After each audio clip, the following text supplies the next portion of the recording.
suas contas em dia e sempre dentro da lei é uma das principais bases para o bem-estar. E o melhor de tudo é a facilidade com que pode garantir essa fase da vida. Explicar e entender em conversa simples e descontraída é o objetivo do Contas a Direito, com Madalena Marques. Estamos aqui para ajudar e, portanto, dúvidas que tenham, podem colocar-nos. E Manuel Gomes. O que é que se pode fazer e onde é que podemos cair no erro? Pensamos que estamos a fazer tudo bem e estamos a fazer de forma errada. Na radioava.global. Bem-vindos a mais um espaço do Contas a Direito. Eu chamo Madalena Marques, tenho comigo o Manuel Gomes. Olá, Manuel. Olá, Madalena. Ora bem, Manuel, hoje vamos falar sobre o quê? Ora, hoje vamos falar sobre uma coisa que as pessoas às vezes gostam, outras não gostam, que é as retribuições por despedimento. Pois é. Mais corretamente é assim, indenização por despedimento. É, mas não é esse o nome técnico. Não é. Mas, de facto, dizias e bem, este tema é um tema um bocado delicado porque a cessação de um contrato de trabalho pode ser uma coisa ótima e pode ser uma coisa extremamente dramática. Exatamente. Porque será ótima se houver um novo projeto, se houver uma perspectiva, mas será muito complicado se nós tivermos uma situação de desemprego pela frente, não é? E, portanto, é de facto um tema muito delicado. E aí temos logo já uma pequena chega aí, é que podemos ter uma situação de desemprego com subsídio ou desemprego sem subsídio. Sem dúvida.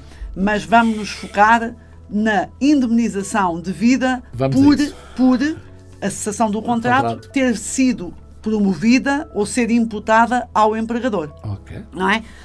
O chamado despedimento sem justa causa.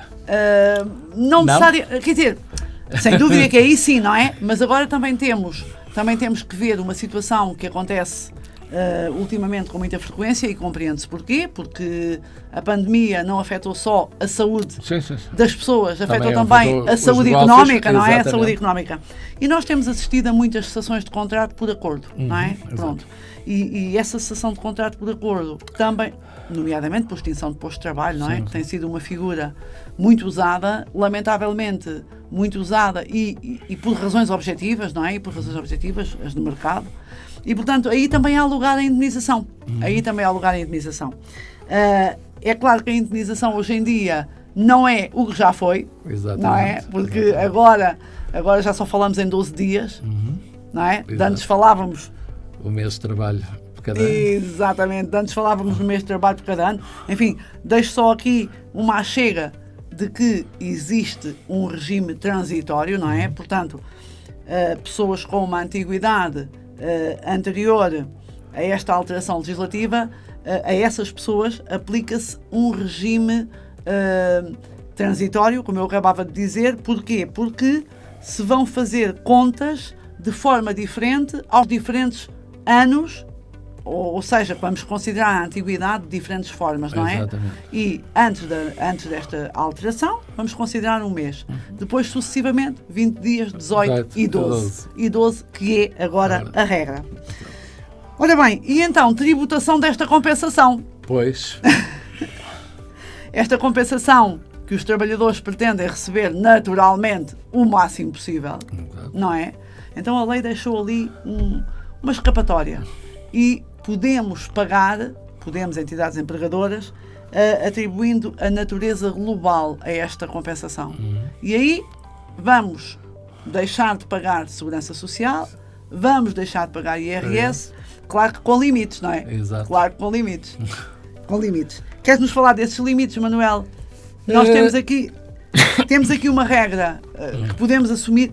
Vamos ver, nós não vamos fazer contas, não é? Porque cada trabalhador tem a sua situação própria, não é? Exatamente. Mas temos aqui uma regra que é esta.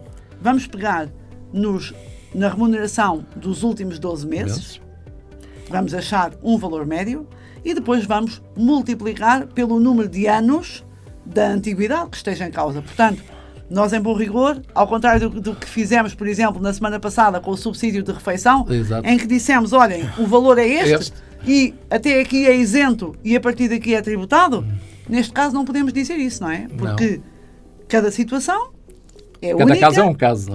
Exatamente. cada situação é única. Exatamente. E nós vamos ter que fazer as contas trabalhador a trabalhador, não é? A cessação do contrato, para além desta indemnização global, ela implica também o pagamento de um conjunto de outras remunerações. Um dia deste devemos de falar sobre as férias. Sim, as férias é um tema, enfim, interessante, também dadas as especificidades da contabilização dos períodos das férias, por exemplo. Exatamente. Não é? Eu lembro-me muita vez de, enfim, eu vou dizer diariamente é um exagero, mas com imensa frequência, sempre que estamos a fazer contas finais, como é normal nós ouvirmos ainda a linguagem corrente, Exato. vamos fazer as contas finais do trabalhador, não é? Exato. Usa-se muito esta expressão. Então, nas contas finais, temos que incluir, por exemplo, subsídio de férias, a remuneração de férias, subsídio de Natal.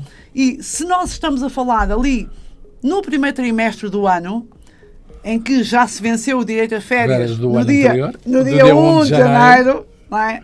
Então, bem, enfim, seguramente que também já tiveste esta experiência quando apresentas o recibo e alguém te diz: então, mas eu vou pagar um salário inteiro de férias e um salário inteiro de subsídio. Então, mas ele só trabalhou 2 meses, 3 meses deste ano. Mas é que paga um ordenado inteiro de subsídio de férias e paga mais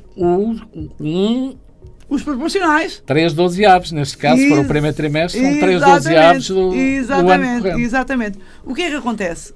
Muitas vezes, todas essas verbas podem ser englobadas neste conceito do pagamento final, do acordo final. Exatamente, da tal compensação de natureza global.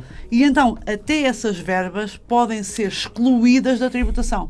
O que pode fazer uma grande diferença, não é? Para o montante que o trabalhador vai receber, porque numa situação dessas o trabalhador quer saber ok, e quanto é que eu vou receber? Sim, líquido. E também temos...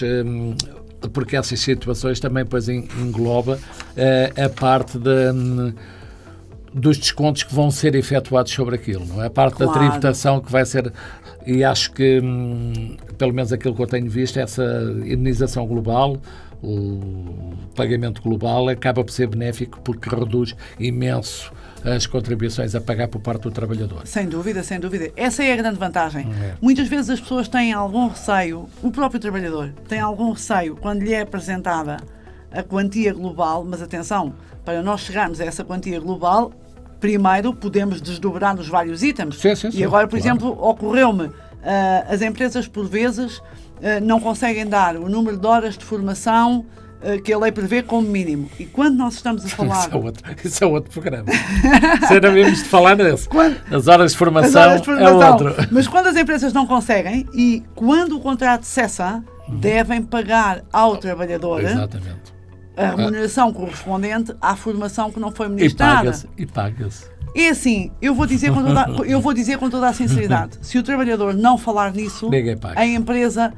Eu creio que também não é por maldade, não. A maior parte das pessoas nem se lembram disso. É verdade, é isso. Se o trabalhador não falar no tema, não é por mal, mas as empresas também não se lembram. Como sabes, agora a maior parte, o processamento de vencimentos é feito automaticamente. Não é? É feito automaticamente, quer dizer, é feito por métodos meios informáticos. Isso quando vamos fazer o apuramento das contas, das chamadas contas finais, não é?